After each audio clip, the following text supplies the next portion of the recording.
Dumb Films presents. Well, they don't beat around the fucking bush on that one.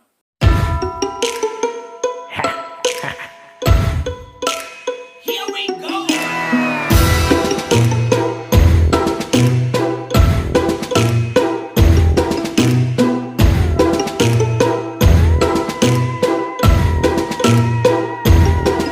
This night, you're gonna find that nightmares do come true.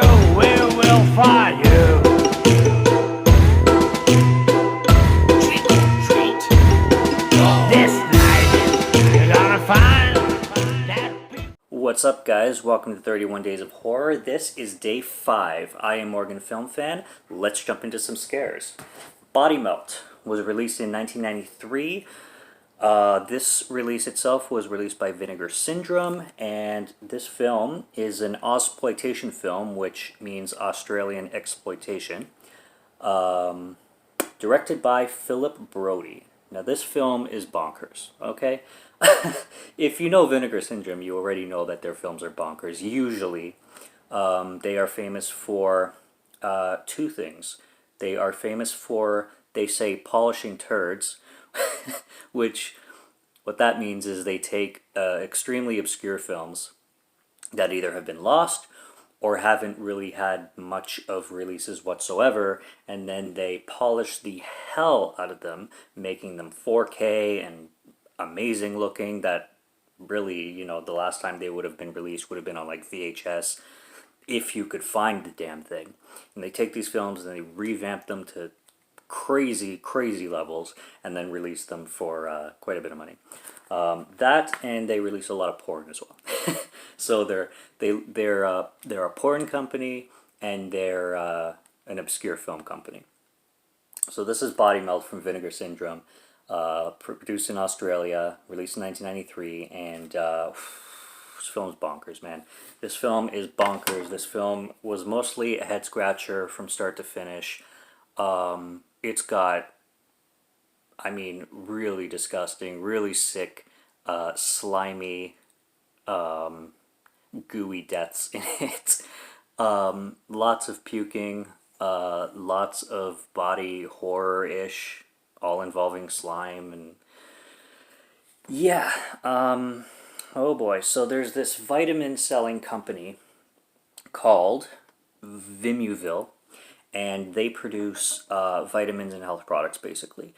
The woman who works for this company, Sean is her name, Shaan. She wants to. She's releasing this product already, but she wants to test it for, you know, side effects and shit like that, because her boyfriend ended up testing it himself, and it ended up killing him in a very gruesome way. He mentions, like right at the beginning of the film, he's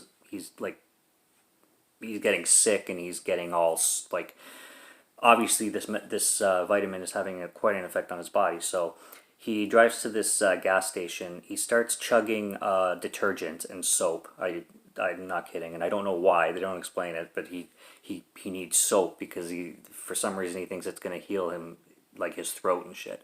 And he's having, like, he has these gashes on his throat, and his throat is like kind of like ripping apart kind of thing, and it's like this vitamin is like eating him from the inside, because that's kind of what it does.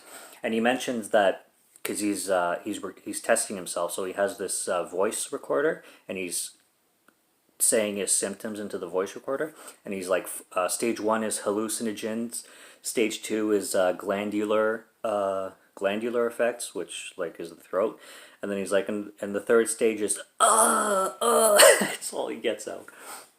So stage 1, hallucinations, stage 2, glandular effects, and stage 3, that's what we get from the side effects of this drug called vitamin called Vimuville. Don't do drugs, just do vitamins, even if they melt you.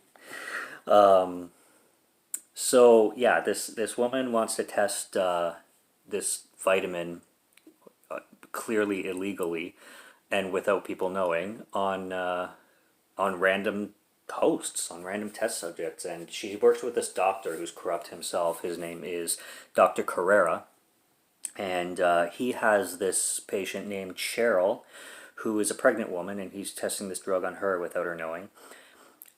There's these two kids, two friends. Their names are Gino and Sal, and they're like best friends. They have the drug being tested on them too, but they don't seem to have any effects. They don't really explain that either.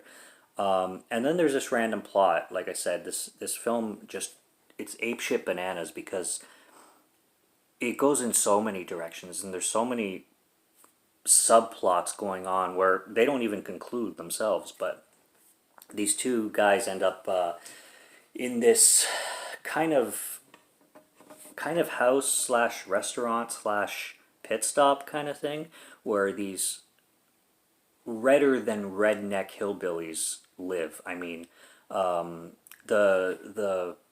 father, there's two kids, and then there's a wife and a dude, and the dude is testing the vitamin on himself as well. He's aware of it though, like he's willingly participating, and his wife is this crazy ass like mannish looking woman. And the kids are just, oh my god, I can't even with the kids. I've the amount of redneck on these kids, like they're in overalls. The boy has like a little patch of hair over here and the rest shaved. The I think it's a girl, I don't know, it could be a guy, I couldn't tell, is this big like butchy like overall wearing short cut haired person that looks like a woman and a man. I can't tell, like I said. And their teeth, obviously they're fake, but their teeth are just like rotting and like huge gums, and they're like, it's fucking retarded. this film, this film is a doozy, man. This film is a doozy, and the deaths, like I said, like just when it comes to the body melting, there's this scene where this woman's tongue just starts inflating and like hanging down to here and like drool everywhere. It's great, man. It's great. There's a placenta murder. The pregnant woman's placenta falls out of her pussy, and the placenta bites this guy in the face and starts to crawl down his throat. So yeah, placenta murders. There's porn in this movie. I mean, like on TV, like there's scenes where people are watching porno, and then the camera focuses on the television, and you can see. Yeah. So you get it in that you get certain scenes here and there of that. There's a scene where a guy is watching porn, and then he just gets this massive hard on through his shorts, and it starts growing and growing and growing until his dick explodes all over the television with blood, not semen. Maybe both. I don't fucking know. It's that kind of film, guys. It's that kind of film. Can you stomach it? Well, if you can, Body Melt is out by Vinegar Syndrome, or you can probably stream it somewhere if you can find it. It was fun. It was bonkers, and it was strange. But I kind of knew that going in. I thought it was going to be a little bit darker than it was. It ended up being way, way more comical and way more goofy than I thought it was going to be, but that's not a bad thing. That's a good thing. I really hated the music in this film. The score did not like. It's like this electronic score.